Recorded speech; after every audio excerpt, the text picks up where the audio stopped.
போன முறை சாப்பாடுல இவங்க வந்து அப்பளம் மிளகாய் வைக்கல சரியா. அப்ப அப்படியா இருக்கும்போது இன்னைக்கு போய் அதையும் சொல்லி யாருக்கெல்லாம் குழந்தைகளை கொடுக்கணும்னு நியதி இல்லையான்னு சொல்லி 90 வயசுக்கு தேவையான சக்தி கூட இந்த அடிப்படையா இந்த 5 வயசுல கொடுக்கறான உணவுல தான் தங்கி இருக்கு. அந்த 2 நாள் பிள்ளைய அந்த தாய் வந்து வேர்க்கிறதுக்கு ரெடிசும் போதும் எங்கள்ட மெனச்சஞ்சில பற்றுமன்றதுக்காக நான் ஒரு சில விஷயங்கள் வந்து கேள்விப்படாம இருக்கிறேன். எனக்கு போலீஸ் ஸ்டேஷன் அங்காள் வந்து இன்னும் ஒரு அக்கா வந்து வீட்டு சாப்பாடா சமைச்சு அவளுக்கு வந்து ரைஸ் இருப்பேன். இப்போ என்ன செய்யணும்னா அவளுக்கு முட்டை ரைஸ் அதுக்கெல்லாம் போட்டு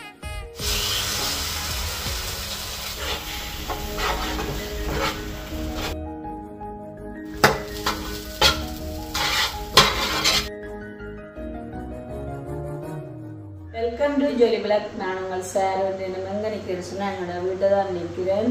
ஸோ இன்றைய தினம் காணொலியாக என்ன பார்க்க போகிறோம் என்பதற்கு முன்னாடி இன்றைய தினமும் பிறந்த நாளை யாரெல்லாம் எதிர்கொண்டிருக்கிறீர்களோ அவர்களுக்கு என்னுடைய இனிய பிறந்த தின நல்வாழ்த்துக்கள். எப்போவுமே சமாதானமாக சந்தோஷமாக சுகபல ஆரோக்கியத்தோடு இருப்போம் என்று சொல்லி வாழ்த்திக்கொண்டு இந்த தினமும் காணொலிக்குள்ளே போகும்பாங்க. இந்த தினம் காணொலி பார்த்தீங்கன்னு சொன்னால் என்னவா அமையப்போன்னு சொன்னால் நான் ஏற்கனவே இப்போ கடந்த வீடியோக்களில் சொல்லி வருகிறேன். 28ஆம் தேதி ஒரு நிகழ்வு செய்யப்பட்டது, அதாவது நினைவு தின நிகழ்வு.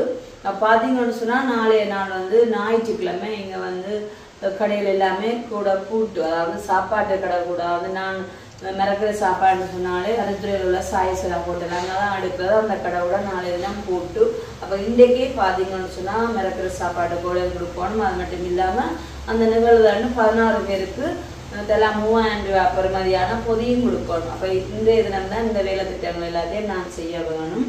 அப்போ வழமை போல் பார்த்தீங்கன்னு சொன்னால் அப்படியே போகும்போது இன்றைக்கி வந்து நான் ஆட்டோ பிடிச்சிட்டு தான் வந்து சைக்கிள் நிற்கி தான் சைக்கிளில் போகலாம். இருந்தாலும் வந்து ஒரு கடையாக இறங்கி ஒரு சில தேவைகள் மற்ற அம்மா விட்டையெல்லாம் போயிட்டு வரணும். அப்போ தெரியாது கொஞ்சம் வெயில் மாறிட்டு ஸோ அப்போ ஆட்டோ பிடிச்சிட்டு தான் போக போகிறேன். போயிட்டு இன்றைக்கு பார்த்தீங்கன்னு சொன்னால் அந்த கடைக்காரருக்கு நான் பேச்சு கொடுப்போம். ஏன்னு சொன்னால் வளமையாகவே உண்மையாக அடுக்கிறது, அதாவது நல்ல சாப்பாடு ஓகே பிரச்சனை இல்லை. போன முறை பார்த்தீங்கன்னு சொன்னால் ஒரு நிகழ்வுக்கு நான் சாப்பாடு கொடுத்தேன். வந்து குழந்தை இருக்கிறதான ஒரு பிள்ளை அம்மான்னு சொல்லிட்டு அவனோட ஹஸ்பண்டுக்கு. அப்போ பார்த்தீங்கன்னு சொன்னால் அங்கே மிரக்கிற சாப்பாடுன்னு சொன்னால் அப்பளம் மிளகாய் நம்ம வந்து வடை பாயசத்துடன் சாப்பாடு. போன முறை சாப்பாடில் இவங்க வந்து அப்பளம் மிளகாய் வைக்கல சரியா. அப்போ அப்படியா இருக்கும்போது இன்றைக்கி போய் அதையும் சொல்லிட்டு நானும் வந்து பார்த்தீங்கன்னு சொன்னால் என்னென்ன கறி வகை தான் வைக்கணும்னு சொல்லி அதையும் ஒரு ஸ்பெஷலாக சொல்ல வேணும். அப்போ இந்த தினம் காணொலியாக வந்து நாங்கள் தான் பார்க்க போகிறோம். அது வந்து என்னுடைய வேலை திட்டங்களை. ஸோ அதுக்கு முன்னாடி வந்து உண்மைக்குமே பிறந்தநாள் வாழ்த்துக்களை சொல்லலாம். அதை வந்து என்னுடைய சம்பவங்களை உங்களோட தெரிவித்துக்கொள்ளலாம். இருந்தாலும் வந்து என்னுடைய மனசில் ஒரு கவலை, அதாவது எதற்கான்னு சொன்னால் இப்போ நடக்கிற சம்பவங்களை எல்லாம் பார்க்கும்போது உண்மைக்குமே என்ன சொல்ல ஒரு யூடியூப்பை தட்டினா சில பேர் வந்து நடக்கிறதான நியூஸாக பார்க்கும்போது ஒரு சம்பவங்களை வந்து இன்னும் சம்பவங்களை எடுத்து போடினோம். அப்படியே பார்க்கும்போது அங்கே அந்த நெஞ்சியை புதற வைக்கிறதான சம்பவம் அண்ணன் காலத்திலோட பார்த்துருந்தேன். என்னென்னு சொன்னால் பிறந்த 2 நாள் சிசுவை வந்து ஒரு தாய் வயலோரத்தில் படுத்திட்டு போயிட்டான்னு சொல்லிட்டு மற்ற இன்னும் ஒரு சம்பவம் இப்போ தற்சமயம் தான் பார்த்தேன். ஒரு தாய், அதாவது தாய் 2 குழந்தைகளுக்கும் பார்த்தீங்கன்னு சொன்னால் சரமாரியாக வந்து அடித்து கை 2ல சுடு வச்சு கழுத்தில் கடி. ஸோ அந்த மாதிரியெல்லாம் நடக்குது. உண்மையாக அந்த ஒரு என்ன எதற்காக இப்படி இந்த சின்ன பிள்ளைகள் எல்லாத்தையும் பேரவங்க இப்படி செய்யணும்னு சொல்லி வைக்க. அப்போ இதுலேருந்தே யோசிச்சு பாருங்க, இதையும் வந்து தாய் தான் இப்படி சொல்கிறோம். அப்போ இவையே தாயன்னு சொல்கிறோம், பேருன்னு சொல்கிறோம். அப்போ இதுக்கு தான் நாங்கள் சொல்கிறோம், நாங்கள் பெற்றவள் எல்லாரும் தாயாகிட முடியாது, எல்லாருக்கும் அந்த அன்னையண்ட பட்டம் இருக்கிறோம். சும்மா எங்கள்ட வீடியோக்களை கமெண்ட்ஸ் போடுறீங்களே என்னடா மேலாடி ஒரு பிள்ளையை பெற்று காடுன்னு சொல்லி அதை எல்லாத்தையும் சொல்கிறோம். உண்மையாக கடவுளாக பார்த்து என்ன சொல்கிறது, கற்பத்தின் கனி கத்திராளர் சுதந்திரம்னு சொல்லி அது கடவுளால் தான் நம்மளுக்கு கிடைக்குது. ஓகே, அப்போ அது கூட இதுவரை வேணா கிடைக்கட்டான்னு நான் சமாதானமாக வாழ்ந்து கொண்டிருக்கேன். நான் என்ன பொறுத்தளவில் உண்மைக்குமே கடவுள் எனக்கு ஒரு குழந்தையை தந்து அது இப்படி நான் வளர்க்குறேன். உண்மைக்குமே அது அந்த பேபி வந்து ஒரு லக்கியான பேபியை தான் சொல்லுவேன். இப்படியான சம்பவங்களை பார்க்கும்போது ஒரு சில வேளை ஒரு என்ன சொல்கிற கடவுளையே நாங்கள் கோவிக்கிற மாதிரியான தருணங்களாக இருக்குது. என்னப்பா யாருக்கு எல்லாம் குழந்தைகளை கொடுக்கணும்னு நியதி இல்லையான்னு சொல்லிட்டு என்ன சொன்னால் 10 மாதம் சுமந்து பெற்றெடுத்துட்டு அதை சிம்பிளாக வந்து ஒரு உயிரற்ற ஜட பொருளாக வீசிட்டு போகிறாங்க.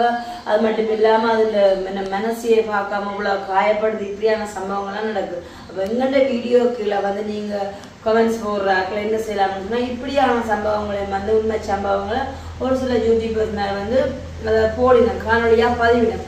இப்போ நீங்கள் என்ன செய்யலாம்னு சொன்னால் அப்படியே அந்த காணொலியை போயிட்டு அந்த சம்பவங்களை பார்த்து ஒரு சமூக ஆர்வலராக நீங்கள் கண்டிப்பாக இருந்தால் அதாவது அந்த சம்பவங்களுக்கு நடவடிக்கை எடுங்க, முடிஞ்சால் அதை செய்யுங்க. அதை விட்டுட்டு வேலை வெட்டி இல்லாமல் வந்து எங்களை என்ன சொல்கிறேன் நீங்கள் காயப்படுத்த நினைக்கலாம். ஆனால் நான் அந்த வார்த்தையை காயப்படுத்துறதுல இப்படியான சம்பவங்கள் அனாவசியமாக வந்து பிஞ்சுகள் எல்லாம் பாதிக்கப்படுதலை நினைச்சு அதாவது உடல் ரீதியாக பாதிக்கப்படுது அந்த சம்பவங்களை பார்க்க உண்மைக்குமே கவலையாக இருக்குது. அதே நேரம் வந்து நான் இப்படியான சம்பவங்கள் எல்லாம் பார்த்து எந்த மனசில் இருந்தாங்க கேள்வி. அதாவது வந்து இப்போ என்ன சொல்வது, இப்போ குடும்ப நல உத்தியோகம்னு சொல்லிட்டு ஒரு தாய் வந்து குழந்தைய அதாவது வயிற்றுல சும்மா கேட்க 1 மாதம் தொடக்கம் 10 மாதம் மட்டும் சரியான ஒரு பாதுகாப்புல இருந்து எவ்வளவோ சேர்க்க நம்ம சொல்லுவா தாங்க அந்த காலத்தில் வயிற்றுல குழந்தை எப்படி உருவானா தெரியாது, போய் பெறதா தெரியாது, இப்படி கிளினிக் அந்த மாதிரி அலைச்சல் எல்லாமே இல்லை. இப்போ எதுக்கு எடுத்தாலும் வந்து எத்தனையோ ஸ்கேன் பார்க்கணும், சுகர் பார்க்குறதாம், குளுக்கோஸு அப்படி இப்படி நிறைய செக்கிங் மாதிரி குழந்தைய ஒரு வளர்ச்சி கட்டங்களை பார்த்து அதாவது அவரை அனுப்பிச்சு கொண்டு. அப்போ அந்த குழந்தை வந்து வயிற்றுல இருக்கும்போது அந்த 10 மாதமும் எதுக்காக நீங்கள் வந்து இவ்வளவு கேர் பண்ணுறீங்க, குழந்தை நல்ல ஆரோக்கியமாக பிறக்கணும்னு சொல்லி. அப்போ அப்பேற்பட்டவர்கள் கூட அந்த குழந்தை பிறந்த பிறகு மாத்திரம் ஏன் நீங்கள் ரெகுலராக போய் அந்த வீடு வழியை அதாவது அந்த குழந்தை பிறந்த இடத்துலேருந்து நீங்கள் குறிப்பிட்ட காலம் வரை உண்மையாக நான் பரும காலமாக கூட ஒரு மிஸ்ஸோட கதைக்கு சொல்லியிருந்தார். குழந்தை ஆரோக்கியத்தை பற்றி கதைக்கும் போதும் ஒரு குழந்தைக்கு வந்து பார்த்தீங்கன்னு சொன்னால் 1 வயது தொடக்கம் 5 வயசு மட்டும்தானா அந்த குழந்தையின் ஆரோக்கியம். இப்போ 90 வயசுக்கு தேவையான சக்தி கூட இந்த அடிப்படையாக இந்த 5 வயசுல கொடுக்குறதான உணவில் தான் தங்கி இருக்குன்னு சொல்லிட்டு. அப்போ அதில் 5 வயசு மட்டும் இருக்கிற பிள்ளைகளுக்கு தான் நல்ல ஒரு சத்தான உணவு கொடுக்கணும். மூளை வளர்ச்சியாக இருக்கலாம், உடல் நல்ல ஆரோக்கியத்துக்காக இருக்கலாம். இந்த 5 வயசு மட்டும் நல்ல ஒரு ஆரோக்கியமான உணவுகளை கொடுக்கும். அப்போ என்ன செய்யணும்னா குடும்ப நல்ல உத்தியோகத்தில் இருக்குனீங்க அந்த பிள்ளை பிறந்த அப்புறம் நீங்கள் அதுல என்ன சொல்றது பள்ளி பருவம் மட்டும் நீங்கள் அந்த பிள்ளைகள வீடு வழியாக போகணும். போய் அதோட ஆரோக்கியத்தை அவங்களோட அப்பா அம்மா அப்படி வச்சு வழி நடத்துகிறாங்கன்னு சொல்லி பார்த்தா கண்டிப்பாக வந்து அதோட ஆரோக்கியத்தையும் பார்க்கக்கூடிய மாதிரி இருக்கும். மற்ற வந்து இது போன்ற சம்பவங்கள் பாருங்க என்னன்னு சொன்னால் அயலவர்கள் தான் அதை பார்த்துட்டு இப்படி ஒரு சம்பவம் நடக்குன்னுட்டு தெரியப்படுது. இதுவே நீங்கள் ஒரு உத்தியோகத்தராக இருந்து அந்த பிள்ளையை நீங்கள் வயிற்றிலே இருக்கும்போதும் இந்த பார்வையிட்டு நீங்கள் பிறந்தது வரைக்கும் பார்வையிட்டு கொண்டு கேட்க அது உங்களுக்கே அந்த நடவடிக்கை தெரியும். ஓகே இந்த பிள்ளையை இந்த பெற்றோர்கள் எப்படி வழிநடத்தினம், இவன் ஆரோக்கிய பகுதி எப்படி இருக்குது, இவங்க வழிநடத்தல் எப்படி இருக்குன்னு சொல்லிட்டு எல்லாம் நீங்கள் கண்காணிக்கக்கூடிய மாதிரி இருக்கு. பிள்ளை வரும் மட்டும் போயிட்டு பாக்குங்க பிறந்த பிறகும் உண்மைக்குமே அது நான் ஒரு வேண்டுகோள் மற்றது வந்து இப்படியான காணொலிகளை குழந்தைகள் எல்லாம் அப்படி தண்டிக்கப்படினோம்னு சொல்லியிருக்க நான் அப்படியான காணொலிகளை பார்த்து உணர்ந்து கொண்ட விஷயம் இருக்கேன். கண்டிப்பா வந்து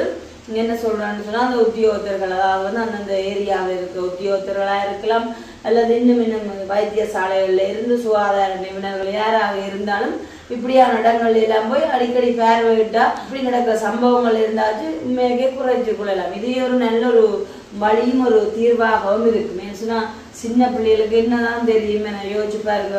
உண்மைக்குமே அந்த 2 நாள் பிறந்த 2 நாள் பிள்ளை அந்த தாய் வந்து வேலைக்கரையத்துல வீசும்போது அந்த பிள்ளைக்குன்னு ஒரு எதிர்காலம் வந்து இப்படியும் ஒரு அம்மா என்ன செய்திருக்கான்னு அது வரலாறு சொல்லக்கூடிய மாதிரி.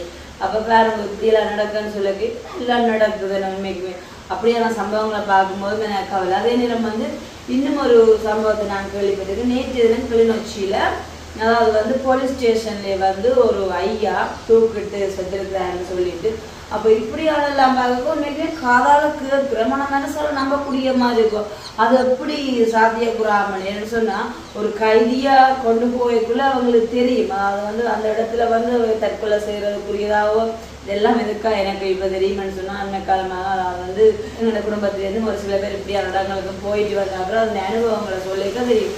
அது வந்து ஒரு என்ன சொல்ற சான்ஸே இல்லையா, ஒரு வீதம் அவங்க தற்கொலை பண்ணி சாரக்கூடிய சான்ஸே இல்லை. இப்படி இல்லாம சம்பவம் நடக்குது போலீஸ் ஸ்டேஷன்லயே ஒரு தற்கொலை பண்ணி சாரான்னு சொல்லியிருக்க என்னதான் இந்த பூமியில நடக்குது. அப்படியா ஒரு பக்கம் இருக்க. மற்றது வந்து கள்ளக்காதல், இந்த கள்ளக்காதலால வந்து கணவன் வந்து மனைவியை வந்து தண்டிக்கிற விதம் எல்லாம் இப்ப எல்லாம் சாதாரணமாகவே போயிட்டு நடக்கிற விஷயங்கள் எல்லாம் பார்த்தா என்ன சொல்றோமே எனக்கு அந்த ஒரு இதான் சொல்றது. சில விஷயத்துல வந்து சில சம்பவங்கள் நாங்கள் கேள்விப்படக்கூடாது. ஆனால் அப்படி வந்து சுயநலமாக இருக்கலாது சொன்னா என்ன சொல்றது இந்த கடவுளோட வசனம் சொல்ற மாதிரி நன்மை செய்ய திராணி அதை செய்யாமல் போனா பாவம் உண்டு.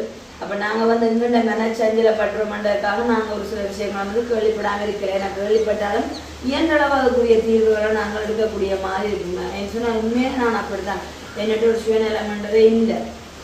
இப்போ கண்டிப்பாக இந்த வீடியோவில் நான் என்ன சொல்கிறேன்னா, குறிப்பாக வந்து குழந்தைகளை நீங்கள் வயதில் இருக்கும்போது இப்படி பேரவையிட்டால் செல்கிறீர்களோ அந்த உத்தியோகத்தர்கள் அவர்கள் பிறந்து ஒரு பள்ளிக்கூட பருவ காலம் போக மாட்டேன் நீங்கள் அவர்களை கண்காணிக்க வேண்டும் என்று சொல்லிட்டு இது வந்து ஒரு என்ன சொல்ற ஒரு சமூக ஒரு ஆர்வலரான என்னுடைய ஒரு கருத்துன்னு சொல்லுவேன். சாதாரணமாக உண்மைக்குமே ஏன்னு சொன்னால் இப்படி ஒரு போய் அடிக்கடி பார்வையிட்டு அப்படியான அவதானிச்சு கொண்டு கேட்க அது தற்கொலை, அதாவது பிள்ளைகளை வந்து அவங்க இப்படி கவனிக்கிறாங்க, அவங்களோட ஆரோக்கிய பகுதிகள் வழிநடத்தல் முறை இது எல்லாத்தையும் சொன்னால் அடிப்படையாக இந்த 5 வயசு மட்டும்தான் அதில் ஆரோக்கியமாக இருக்கலாம். அதே நேரம் வந்து அதில் கற்றுக்கொள்கிற விஷயமா இருக்கலாம். ஏன்னு சொன்னால் சொல்லுவாங்க ஆட்சியாக வந்து சின்ன பிள்ளைகள் எதுக்காக கூப்பிட்றேன்னு சொன்னால் அது அப்படியே கண்டதை சொல்லு, அப்படியே வந்து அது பேசினதை அப்படியே சொல்லுவேன். ஏதாவது சின்ன பிள்ளைகள் வந்து போய் சொல்லாது. அப்போ அப்படியா இருக்கும்போது அது எதை காணுது, எதை பார்க்குது, எதை பேசுதோ அதைத்தான் அது கற்றுக்கொள்ளும். அப்போ இந்த அடிப்படையாக உண்மைக்குன்னா இந்த 5 வயசு மட்டும் சரியான ஒரு பராமரிப்பு அதுக்கு தேவை. நீங்கள் நினைக்கலாம் என்னடான்னு சொன்னால் பெற்றோர்கள் தானே பிள்ளையை பெற்றுட்டுனா முதல்ல நல்லா தான் முளைக்கணும்னு சொல்லிட்டு, ஆனால் அப்படியா நீங்கள் ஒரு என்ன சொல்ற ஒரு பொதுமன கருத்தோடு இருக்கக்கூடாது, பொது கருத்தோடு இருக்கக்கூடாது. ஏன்னு சொன்னால் எல்லா பெற்றோரும் வந்து அப்படியா இருக்க மாட்டேங்க. அதாவது ஆரோக்கியத்தில் நல்ல வழிநடத்தல அதுக்குரிய கல்வியில் அப்படியே எல்லாரும் இருக்க மாட்டேங்க. பெற்றுட்டோம் பிள்ளைக்கு சாப்பாட்டை கொடுப்போம், அதுவும் தண்டை பாடல வளரட்டும், நாங்களும் எங்கள்ட வேலை செய்வோம்ண்டு அப்படியான பெற்றோர்கள் தான் இந்த நாட்களில் இருக்கணும். அப்போ குழந்தைகளின் நல்ல நல்ல மன வளர்ச்சி உடல் வளர்ச்சியை வந்து மேம்பட நல்ல ஆரோக்கியமாக இருக்கணும்னு சொன்னால் இது போன்று பார்வையிட்டால் மாத்திரம் இப்படியான சம்பவங்கள்ல இருந்து தவிர்த்து கொள்ளலாம் என்பது என்னுடைய கருத்து. இது எதற்காக இன்றைக்கு இந்த காணொலியில் சொன்னோன்னு சொன்னால் சரியான மன கவலையாக இருக்குது. சாதாரணமாக இப்போ சின்ன பிள்ளைகள் எல்லாத்தையும் இப்படி உள்ளத்தால் உடலால் எல்லாம் பாதிக்கப்படுதல்னு சொல்லிக்குள்ள பார்க்க கவலையாக இருக்குது எனக்கு. அப்போ அதைத்தான் நான் வந்து பொதுவாக இதில் வந்து சொல்லியிருப்பேன். அவ்வளோதான். ஓகே, இப்போ வந்து நம்ம வந்து நாங்கள் என்னுடைய காணொலிக்கே போவோம்.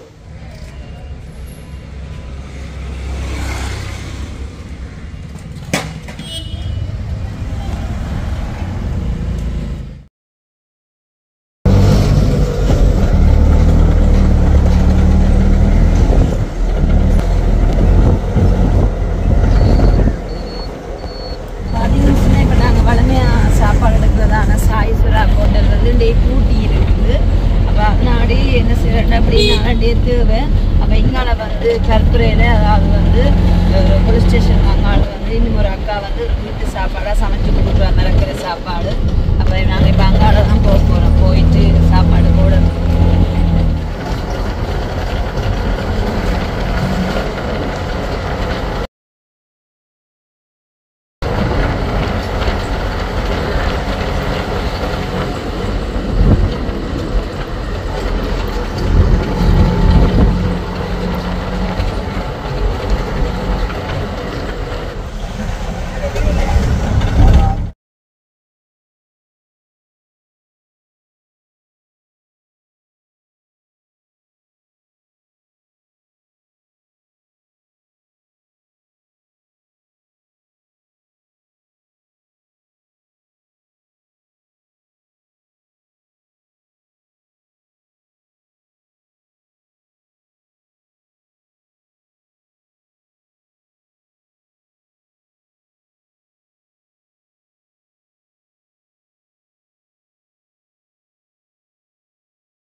சொன்னேன் போயிட்டு அப்படி நேரடியாக கிச்சனுக்கு வந்திருக்கேன்னு நினைக்கலாம். இதில் பார்த்தீங்கன்னா டிஷ்ஷுக்கு வெள்ளை ரைஸ் இருக்குது.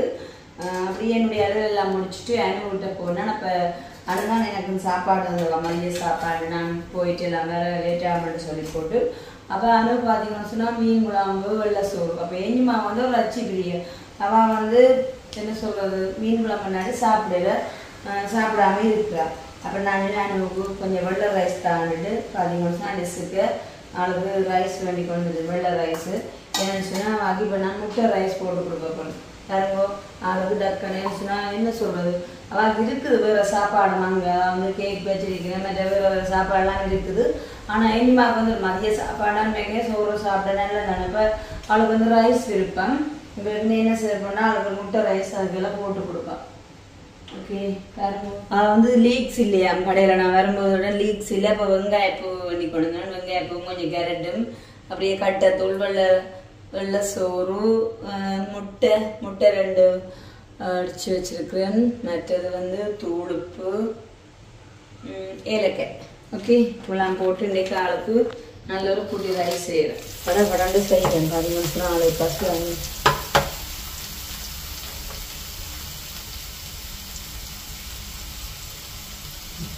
கரெக்டாக போடுவோம். ஏஞ்சி குட்டிக்கு ஒரு குட்டி முட்டை ரைஸ்.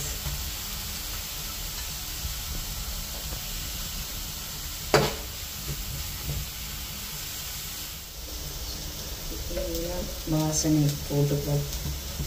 அப்படியே கட்டத்தூள்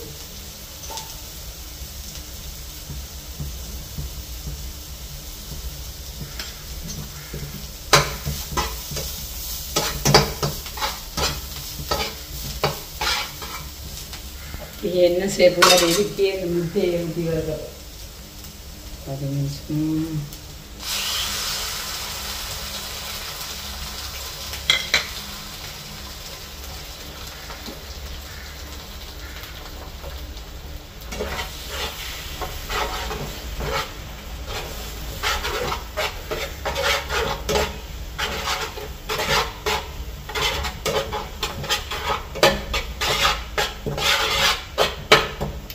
ஏஞ்சல் குட்டிக்கு குட்டி முட்டை ரைஸ் பார்த்தீங்கன்னு சொன்னால் பட்டொரு குட்டி முட்டை ரைஸ்.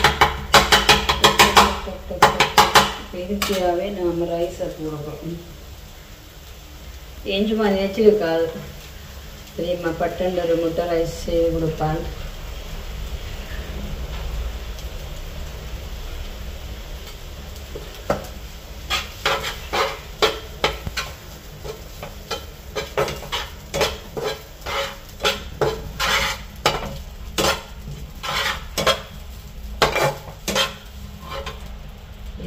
சூப் கட்டி போட்டுருவோம். சூப் கட்டி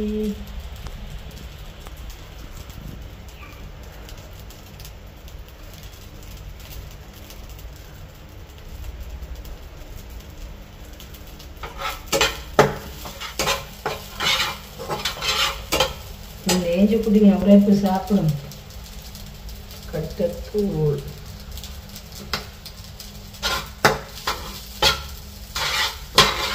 பார்த்தீங்களா பட்டொரு முட்டை ரைஸ் ரெடி ஆயிடுச்சு. ஓகே பார்த்தீங்களா எனிமாவுக்கு ஒரு குட்டி முட்டை ரைஸ் ரெடி ஆயிட்டு.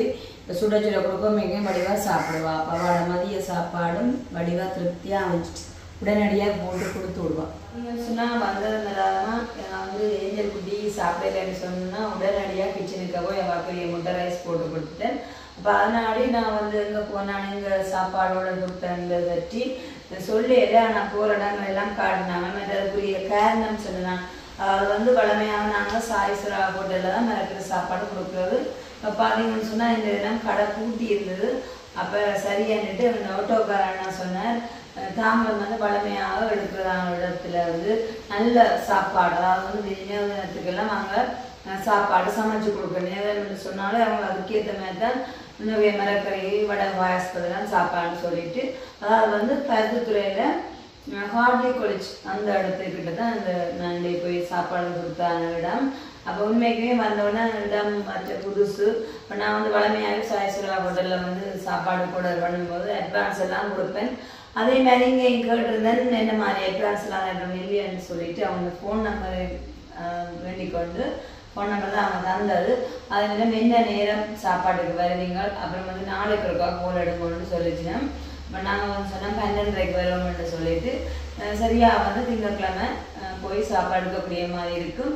மற்றது வந்து கறியும் வந்து எங்களே சாய்ஸ் பண்ணி கேட்டவை என்ன கறின்னு இப்போ நான் சொல்லி ஒரு 5 கறி சொல்லியிருந்தேன். பார்த்தீங்கன்னு சொன்னால் 5 கறி குத்தரிசி சோறு வடை பாயாசம் அப்பளம்னு சொல்லிட்டு நல்ல சாப்பாடு. ஃபஸ்ட் டைம் நான் எடுக்கிறேன். நான் அண்ணா சொல்லியிருந்தேன் நல்ல சாப்பாடு சொல்லிட்டு அப்போ போனதுக்குமே அந்த வேலையும் நிறைவேற்றி ஆச்சுது. மற்றது வந்து பொறிக்குரியதுமா வந்து வெளில பே பண்ணிட்டு வந்தேன். அந்த கடைக்காரரை வந்து எங்களுக்கு ஈவினிங் போல் அனுப்பிவினேன். அப்போ இன்றைக்குமே மேக்மா வந்து போன வேலை முடிஞ்சுது. அதே நேரம் வந்து பார்த்தீங்கன்னா நாங்கள் சொல்கிறத வந்து செய்கிறதான்னு இல்லாமல் கண்டிப்பாக வந்து மேக்மே குழந்தைகள் வந்து இப்படி எனக்கு என்ன சொல்கிறேன், யாராச்சும் குழந்தைகளை பேசக்கூடாது, மற்றது வந்து அவங்க முகம்பாடி இருந்தால் சாப்பிடாம இருந்தால் அதெல்லாம் வந்து நான் கவலை. அதாவது குழந்தைகள் நான் இப்படி இருந்தாலும் நான் அப்படித்தான். எப்போவுமே வந்து உயிர்காலத்தில் அன்பு இரக்கம் இருக்கணும். இரக்கம் இருந்தாலே ஆட்டோமேட்டிக்காக எல்லா நல்ல சுபாவங்களுமே எங்கள்கிட்ட உருவாகும். ஓகே, இப்போ இதோட இந்த வீடியோ நான் முடிச்சுக்கொள்ளப்போ இந்த வீடியோ பற்றிய கருத்துக்களை கமெண்ட்ஸ் பண்ணுங்கள். ஜொலி விளக் சேனலுக்கு முதல் முறை அவர்கள் சப்ஸ்கிரைப் பண்ணிட்டு பாருங்கள். அப்போ தான் நான் ஒரு வீடியோ உங்களுக்கு வந்து சேரும். அதுவரை உங்களிடம் விடைபெறும் நான் உங்கள் சார். பாய்.